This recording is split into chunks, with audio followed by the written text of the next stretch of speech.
Hello, my dear friends.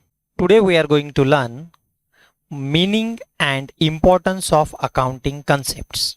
Friends, accounting concepts, it is the base of accounting. So whenever we make any accounting transactions, accounting entry, accounting effect, we must keep in our mind accounting concepts. So what is accounting concepts and what are the importance of accounting concepts? Today we will see in detail. So let's begin. Meaning of accounting concepts. Accounting is means of communicating the results of the business operations to various parties interested in or connected with the business. Friends, every business organization which is running in a society, which is directly or indirectly connected with various parties, and so many parties are directly or indirectly connected, interested in the results of the company. So these are the owners, creditors, investors, banks, financial institutions, that may be the non-banking financial institution, government, and other agencies. Hence, it is rightly called as a language of the business. So, accounting information is read by these stakeholders. So, we will see who are the stakeholders of the accounting information. Very first, let's get the meaning of the stakeholder. Stakeholder means a person, an institution who is having the interest in the organization. Stake means interest. Here I will write stake means interest in the organization. So stakeholder means a person or firm or organization who is having interest in the organization. ज्या व्यक्तीचं आपल्या व्यवसायामध्ये प्रत्यक्ष किंवा अप्रत्यक्षपणे हितसंबंध असतात. So very first it is the owner. म्हणजे मालकाला सगळ्यात पहिले आपल्या व्यवसायामध्ये किती प्रॉफिट झाला, किती तोटा झालेला आहे, किंवा what is the financial position, that is the assets and liabilities. So the owner is the first stake holder. Second is the creditor. Who is creditor? A person who gives the goods on credit. जो व्यक्ती आपल्याला उधारीने माल विकतो तो आपला creditor. त्याला सुद्धा आपल्या व्यवसायाच्या अकाउंटिंग इन्फॉर्मेशन मध्ये हितसंबंध असतात. म्हणजे आपल्या बिझनेस कशा पद्धतीने चालू आहे हे त्याला जाणून घेणं आवश्यक असतं. जर आपला व्यवसाय प्रॉफिटमध्ये असेल तो जास्तीत जास्त आपल्याला क्रेडिट देऊ शकतो, कारण तोट्यामध्ये चालणाऱ्या कंपनीला लोक उधारीने माल देत नाही. नेक्स्ट इज द इन्व्हेस्टर, गुंतवणूकदार. So who are the investor? Share holder, debenture holder, deposits holder, जे आपल्या कंपनीमध्ये पैसे गुंतवतात, शेअर्स खरेदी करतात, कर्जरोखे खरेदी करतात. अशा लोकांना जर कंपनीला नफा झाला तरच ते लोक काय करू शकतात, आपल्या कंपनीमधले शेअर्स होल्ड करू शकतात. नसेल तर हे काय करतील, शेअर होल्डर्स, जर आपली कंपनी तोट्यात चालत असेल तर आपले कंपनीचे शेअर्स कुणीही होल्ड करत नाही, ते मार्केटमध्ये विकून टाकतात. सो ओनर, क्रेडिटर, इन्व्हेस्टर, बँका आपल्याला काय करतात, कर्ज देतात. मग कर्ज दिल्यानंतर आपल्या कंपनीचा कारभार कसा चालू आहे हे त्यांना जाणून घेणं आवश्यक असतं. Sometimes non banking financial institution who gives loan to our bank, these agencies are also interested in the accounting information. And finally government, because every business unit or organization, they pays various taxes to the government. So taxes may be direct tax or indirect tax. We will see in detail the meaning of the direct and indirect tax. So many business organization, they pays GST to the government. So Government is also the stakeholder of the accounting information. So how the business is going on, what is the profit of the business, and depending upon the profit, depending upon the sales of the organization, the government calculates the income tax, government calculates GST. Okay, now see, what do you mean by accounting and bookkeeping? This we have already seen in the definition of accounting and bookkeeping. Accounting is not only associated with the business but also with everybody who is interested in keeping an account of the monetary transactions. So each and every monetary transaction is recorded in the books of accounts. So in accounting information, so many parties are involved. Generally, the term accounting refers to the financial accounting. Dear students, there are so many branches of the accounting, with financial accounting, cost accounting, management accounting. But in short, whenever we talk about the accounting, it is of the financial accounting. म्हणजे cost accounting, management accounting हे सुद्धा अकाउंटिंगचे branches आहेत. परंतु जेव्हा आपण सर्रासपणे accounting म्हणतो याचा अर्थ फिनान्शियल अकाउंटिंग म्हणजे आर्थिक लेखाकर्म असं आपण त्याला म्हणू शकतो. Bookkeeping and accountancy, it is an art of recording, classifying, summarizing transactions of the business concern in a systematic manner. This definition we have already seen in the bookkeeping. Okay, so come to the accounting concepts. Dear students, there are 12 accounting concepts. Number 1, it is a business entity concept, money measurement concept, cost concept, consistency concept, conservatism concept, going concern concept, realization concept, accrual concept, dual aspect concept, disclosure concept, materiality concept, and matching concepts. So these accounting concepts we will see one by one in the separate video in detail. विद्यार्थी मित्रांनो, 12 accounting concept आहेत. प्रत्येक एका accounting कन्सेप्टसाठी मी 5 ते 6 मिनिटाचा एक video तयार करून टेलिग्राम चॅनलला मी अपलोड करणार आहे.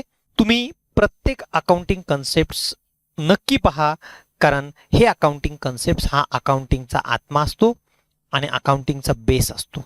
तर हे अकाउंटिंग कन्सेप्ट्स का शिकायचे, what is the importance behind the learning of the accounting concepts, we will see in detail. आता हे अकाउंटिंग कन्सेप्ट्स आपल्याला शिकायचे, पण का शिकायचं हे आधी आपण पाहूया. Importance of the accounting concepts. There are 5 importance. I will elaborate each in detail. First is the reliable financial statements, uniformity in presentation, generally acceptable basis of measurement, proper information to all, valid and appropriate assumption. विद्यार्थी मित्रांनो, असं आपण वाचलं आणि ऐकलं तर आपल्याला हे लक्षात राहणार नाही, परंतु मी प्रत्येक पॉइंट्स, प्रत्येक जे महत्त्व आहे त्याचं एक उदाहरण देऊन तुम्हाला मी समजून सांगणार आहे. तर पाहूया. Number 1, reliable financial statements. प्रत्येक कंपनी, प्रत्येक ऑर्गनायझेशन, फर्म हे फिनान्शियल स्टेटमेंट म्हणजे नफा तोटा पत्रक, profit and loss, balance sheet बनवत असतात. उदाहरण पाहूया आपण.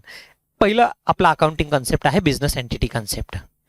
According to this concept, this explains the business and the owner is different. म्हणजे मालक आणि व्यवसाय हे दोघंही या कन्सेप्टनुसार आपण वेगळं समजतो. It tells you that business and the owner are the 2 separate entities. मालक हा वेगळा असतो आणि व्यवसाय हा वेगळा असतो. The status recognizes the entity as an artificial person. याच बिझनेस एंटिटी कन्सेप्टमुळे प्रत्येक फर्म, व्यवसाय याला आपण कृत्रिम व्यक्ती, आर्टिफिशियल पर्सन असं म्हणतो. म्हणून आपण मालकाचे जे काही वैयक्तिक खर्च असतात हे वैयक्तिक खर्च व्यवसायामध्ये आपण लिहू शकत नाही. Reliable financial statements. जर ही कन्सेप्ट प्रत्येक ऑर्गनायझेशन फॉलो करत असेल तर प्रत्येक व्यापारी, बिझनेसमन, फर्म त्यांचे वैयक्तिक खर्च व्यवसायाच्या बुक्स ऑफ अकाउंट्समध्ये लिहिणार नाही, so that the stake holder will get reliable financial statement. म्हणजे एखादा एकल व्यापारी असेल, त्याची छोटीशी ट्रेडिंग ऑर्गनायझेशन असेल, मालाची खरेदी विक्री करत असेल आणि त्यांनी व्यवसायामध्ये एक गाडी आहे, ती गाडी तो वैयक्तिक कारणासाठी सुद्धा वापरत असेल, पण त्या वैयक्तिक कारणासाठी जी गाडी वापरत असेल त्याचा खर्च, त्याचा पेट्रोलचा खर्च जो आहे तो खर्च तो व्यवसायामध्ये लिहिणार नाही. जर लिहिलं तर ॲक्युरेट इन्फॉर्मेशन मिळणार नाही. So if you are adopting following entity concept you will get reliable financial statement. समजलं?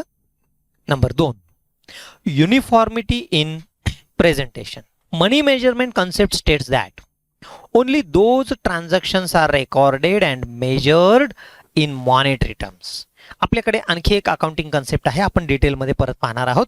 आता आपण थोडक्यात पाहूया. मनी मेजरमेंट म्हणजे प्रत्येक अकाउंटिंगचे जे ट्रान्झॅक्शन असतात हे पैशामध्ये मोजायचे असतात.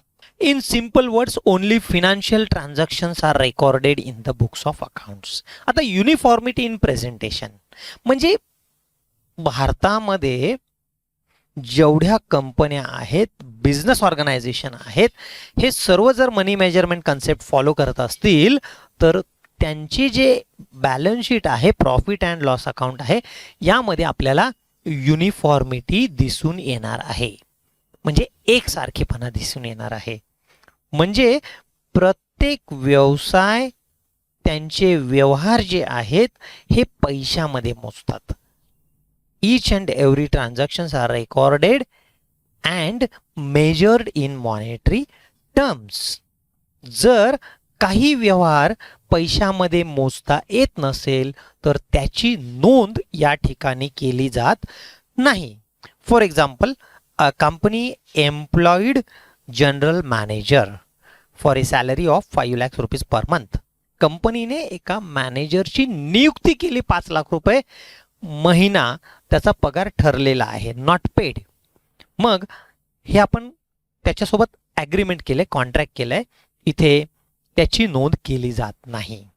पण ज्यावेळेस आपण त्याला पगार दिला जाईल त्यावेळेस त्याची नोंद हे पैशामध्ये केली जाईल. Third importance of the accounting concept, it is a generally acceptable basis for measurement according to the accrual concept. एक तिसरी कन्सेप्ट आहे accrual concept. The transactions is recorded on a mercantile basis. In other words, transactions are to be recorded as and when they occur. आता आपण ही concept आपण पाहिलेली आहे. Mercantile basis म्हणजे आपण जे हिशोब लिहितो हे कोणत्या पद्धतीने आपण हिशोब लिहितो. एक व्यापारी पद्धत आहे आणि दुसरी पद्धत, in other words, transactions are to be recorded as and when they occur, not as and when the cash is received or paid and for the period to which the transaction pertains. विद्यार्थी मित्रांनो, ॲक्रुअल concept मध्ये आपण व्यवहारांची नोंद कधी करतो? Yes, transactions are recorded as and when they occur. म्हणजे जेव्हा व्यवहार घडतात.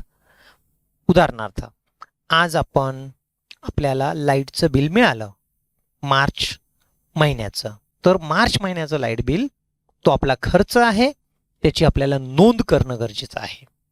मार्च महिन्याचा कामगारांचा पगार आपण जरी दिलेला नसेल तरी तो विचारात घेणं आवश्यक आहे. कारण जरी आपण मार्च महिन्याचा पगार एप्रिलमध्ये दिला तरी तो खर्च मार्च महिन्यामध्येच म्हणजे मागच्या फिनान्शियल इयरमध्येच लिहिणं आवश्यक आहे. This is a generally acceptable basis of measurement. म्हणजे कोणतीही कंपनी, बिझनेस फर्म, ऑर्गनायझेशन असेल ते सर्व मार्च महिन्यातले खर्च हे ॲक्रुअल बेसिस प्रमाणेच लिहितात. म्हणजे जरी ते खर्च दिले नसतील, whether it is paid or not, it is recorded in the books of accounts. Next, proper information to all stakeholders. आता आपण जी काही अकाउंटची माहिती आपण लिहित असतो ही प्रॉपर माहिती आपल्या स्टेक होल्डर पर्यंत जाणं गरजेचं आहे. Will see the example. The materiality concept explains that the financial statement should show all the items having a significant economic effect. म्हणजे जे व्यवहार ज्याचा आर्थिक परिणाम तुमच्या अकाउंटवरती होणार आहे ते सर्व व्यवहार आपल्याला विचारात घेणं आवश्यक आहे. It allows ignoring the other concepts if the items to be disclosed is having an insignificant impact on the business of the entity and the efforts involved in recording the same is not worthwhile. Materiality म्हणजे जे व्यवहार आपल्या व्यवसायामध्ये घडतात ते सर्व व्यवहार ज्याचा प्रत्यक्ष तुमच्या नफा तोटा किंवा तुमच्या बॅलन्स शीटवरती परिणाम होणार असेल ते सर्व आपल्याला विचारात घेणं आवश्यक आहे. It allows ignoring the other concepts if the item to be disclosed is having an insignificant impact on the business of the entity. जर काही व्यवहाराचा आपल्या व्यवसायावरती काही परिणाम होत नसेल, आपल्या नफा तोट्यावरती काही परिणाम होत नसेल, that transaction you can ignore. म्हणजे proper information to all the stakeholders is provided only due to the materiality concept. म्हणजे महत्त्वाचे सर्व व्यवहारांची नोंद होणं विचारात घेणं आवश्यक आहे. And last, it is a valid and appropriate assumptions. This conservatism concept states that the entity needs to be prepare and maintain its books of accounts on a prudent basis. आता conservatism नावाची जी concept आहे, प्रुडन्स म्हणतो आपण त्याला. Conservatism says that entity has to provide for the expected losses. म्हणजे या कन्सेप्टमध्ये असं सांगितलेलं आहे, तुम्ही ज्यावेळेस 31 मार्चला तुमच्या कंपनीचं बॅलन्स शीट बनवता तर तुमचे एक्सपेक्टेड लॉसेस, उदाहरणार्थ तुमचे 1 लाख रुपयाची येणी म्हणजे डेटर्सकडून पैसे यायचे असतील आणि जर तुम्हाला शंका असेल 5,000 रुपये काही डेटर्स आपल्याला पैसे देणार नाहीये, त्याला आपण expected loss, future loss, anticipated loss असं आपण म्हणू शकतो. मग ह्या अँटिसिपेटेड लॉस तुम्ही विचारात घेऊ शकता. That is appropriate assumptions. Assumption करायचं म्हणजे आपण विचार करायचा, गृहीत धरायचं. That is not your actual loss, real loss. It is anticipated loss म्हणजे भाकीत केलेलं. मग असे जे अँटिसिपेटेड लॉसेस आहेत हे सुद्धा तुम्ही विचारात घेऊ शकता. म्हणून anticipated losses many organisations they take into consideration anticipated loss and finally they prepare profit and loss account and balance sheet so that true and exact profit will be provided to the stakeholders. विद्यार्थी मित्रांनो, आज आपण 5 महत्व importance of the accounting concepts आपण अभ्यासलेला आहे. जर समजलं नसेल तर पुन्हा एकदा तुम्ही व्हिडिओ रिवाइंड करा आणि संपूर्ण व्हिडिओ पुन्हा एकदा पहा.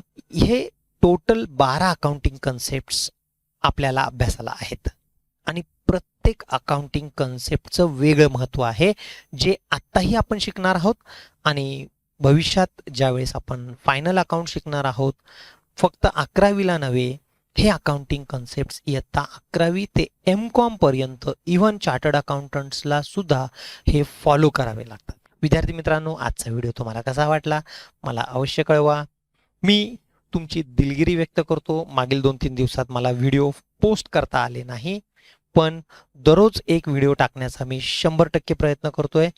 अजूनही तुम्ही हे चॅनल सबस्क्राईब केलं नसेल तर सबस्क्राईब करा, मित्रांना शेअर करा, जेणेकरून वर्ल्ड क्लास एज्युकेशन तुमच्या मित्राला घर बसल्या मोफत शिकता येईल. धन्यवाद.